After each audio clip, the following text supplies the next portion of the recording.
गसाइगाव हाथियारजों लोगोसे सानै सुबुंखौ पुलिसा हमनो हादों। गसाइगाव सालजुरिनिफ्राय हाथियारजों लोगोसे सानै सुबुंखौ पुलिसा हमनो हायो।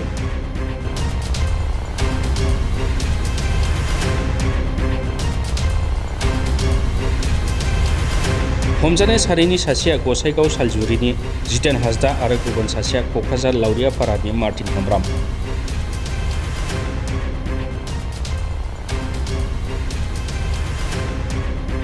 क'क्राझार जिल्लानि डिएसपिनि दैदेननायाव पुलिसनि मोनसे हानजाया नागिरनानै बिसोरखौ हमनो हायो। पुलिसा हमनो हानाय सानै सुबुंनिफ्राय गंसे मेगजिनजों लोगोसे गंसे पिस्तल, 7.65 mm गुलि, गंनै मबाइल फन आरो गंसे मटर साइकेल मोननो हादों।